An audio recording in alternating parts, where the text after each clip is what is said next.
Who here knows about tornadoes? I'm assuming most people here have at least heard of a tornado, but in case you forgot, here's a quick recap. A tornado is a violent rotating column of air extending from a thunderstorm and reaching the ground. The most violent ones can reach speeds in excess of 200 miles per hour and hurl cars for miles like a child playing with Hot Wheels. At the same time, they'll also knock down houses like a domino line.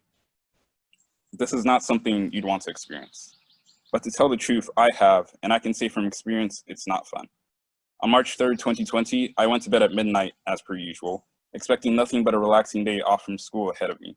However, that was not to be. At 1:45 a.m., I was frantically woken up by my parents for what I thought was no reason. But even in my half-dead daze, I can make out one word: tornado. I raced down the stairs to my siblings and made it just in time to a small half bathroom we had under the stairs before the tornado hit our house. It was an EF4, and with winds reaching 200 miles per hour, it leveled our house down to the foundation.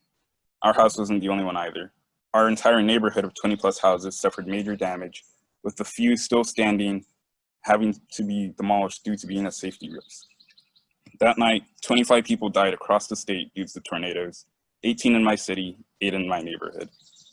That night, I can confidently say, was the worst night of my life, and what I experienced and witnessed then, I would not wish upon anyone. So what have I learned from this near-death encounter with the wrath of God? Several things, but for the sake of simplicity, I boiled it down to 3. The first is to form good relationships with the people around you.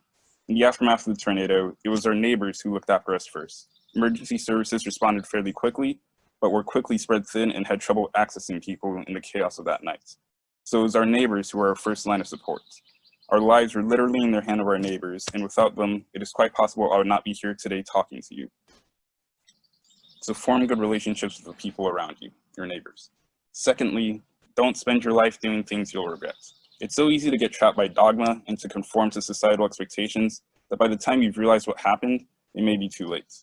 Everything falls away in the face of death, so make sure you spend your time doing things you won't regret. Quality time with your friends and family, learning a new skill, enjoying the outdoors.